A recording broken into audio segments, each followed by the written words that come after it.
Bom dia, boa tarde, boa noite, meus queridos e minhas queridas. Estamos de volta com mais um vídeo do Pet Me Ajuda, agora para falar sobre séries infinitas, mais especificamente sobre a solução de uma série infinita. Esta é definida formalmente como sendo o limite da sequência das somas parciais. Porém, essa definição pode parecer um pouco confusa a princípio.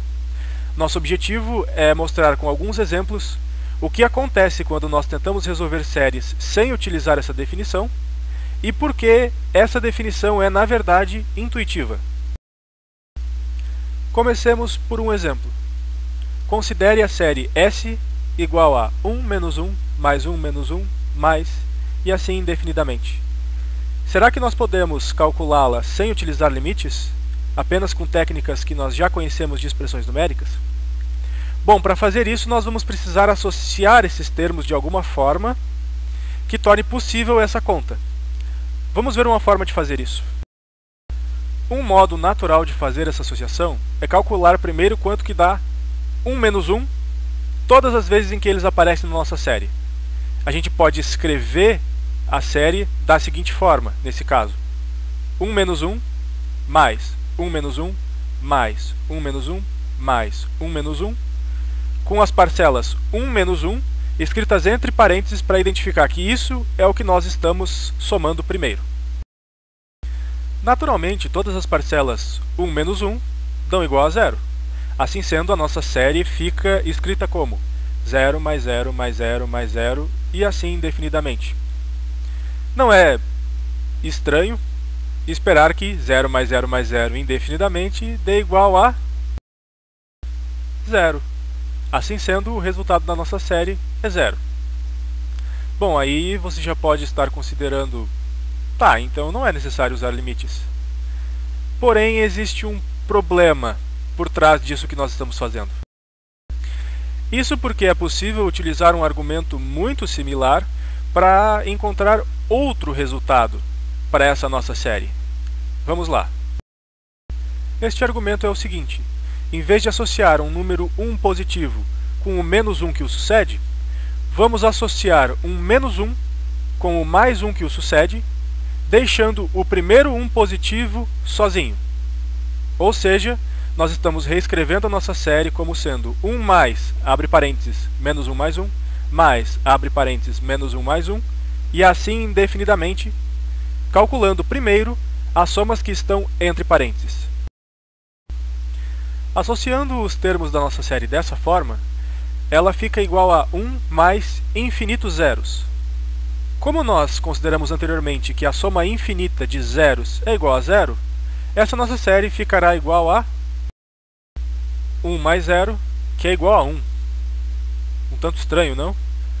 Com argumentos muito similares, nós conseguimos mostrar que essa série é igual a 1, mas também é igual a 0.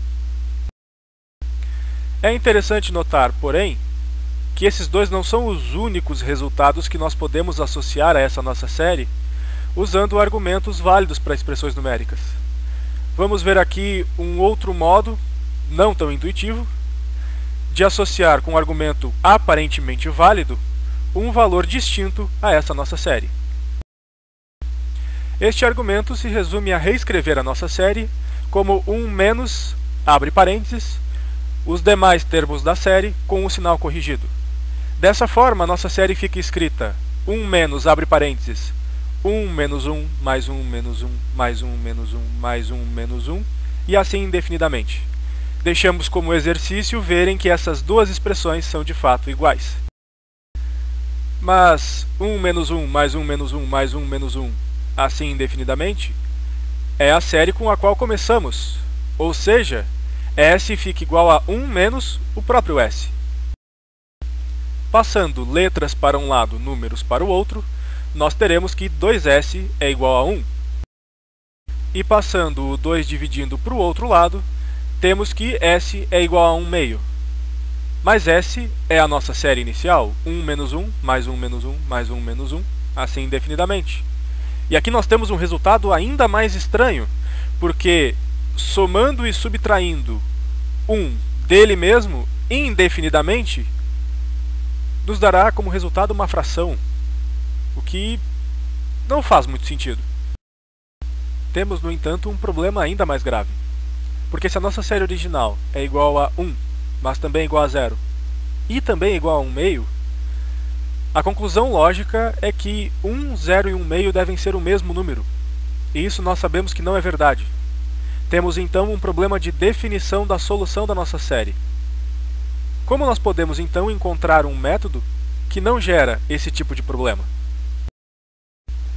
Uma pista para encontrar esse método está na fração 1/3, ou, como ela também é conhecida, 0,333, e assim por diante.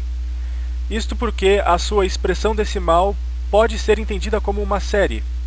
Notem que agora a situação é diferente, porque nós começamos com um resultado e estamos criando uma série para este resultado. O resultado é 1/3, nós vamos construir uma série para o número 1/3.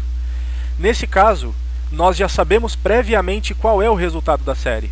Ou seja lá como for que nós vamos definir o modo de se calcular uma série, esse modo tem que dar 1/3. Se não der 1/3, ele é falso. Vamos ver então que série é essa. Para encontrar esta série, cujo resultado tem que dar 1/3, basta notar que a expressão decimal 0,3333 e assim por diante pode ser escrita como 0,3 mais 0,03 mais 0,003 e assim por diante. Considere agora o primeiro termo da série, o número 0,3. Denotemos ele por S1. Notem que ele é uma aproximação do resultado da série, 1/3.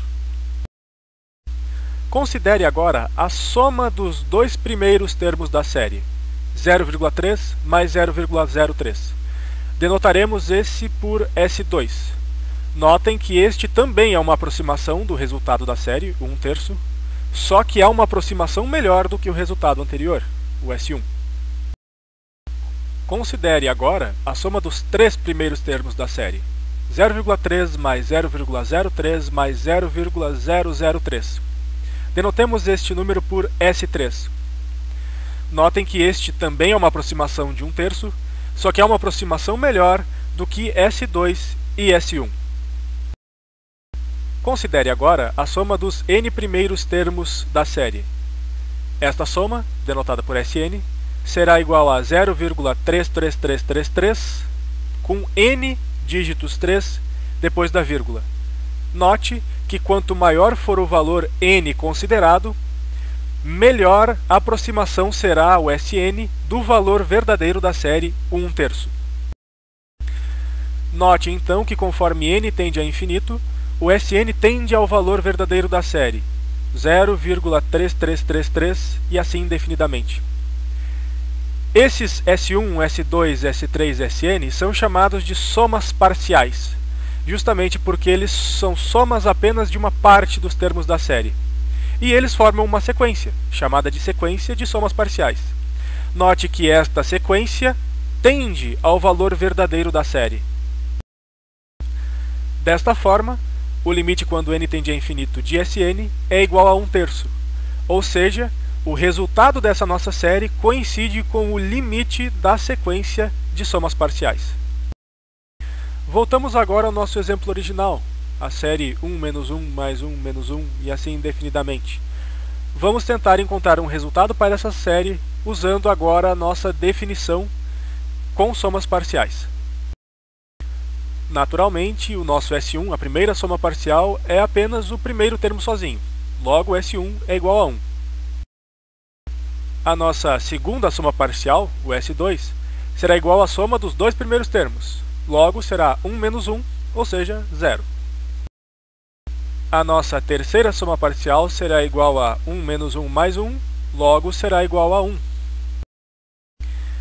E a quarta soma parcial, S4, será igual a 1 menos 1 mais 1 menos 1, ou seja, 0. Perceba então que o valor de Sn depende do n ser par ou ímpar. Se o n for par, o Sn será 0. Se o n for ímpar, o Sn será 1. Logo, quando n tende a infinito, Sn oscila entre 0 e 1 sem tender a nenhum valor específico. Assim sendo, o limite quando n tende a infinito de Sn não existe. ou seja, não existe resultado para essa nossa série. E aqui já está uma diferença entre séries infinitas e somas finitas. Séries infinitas podem não ter resultado. Lembrando que neste vídeo não fizemos uma prova ou uma demonstração rigorosa de uma fórmula acerca de séries infinitas, mas apenas exemplificamos esta igualdade. Não esqueça de deixar o seu gostei, de compartilhar com seus amigos e de comentar o vídeo. Muito obrigado pela sua atenção, até a próxima!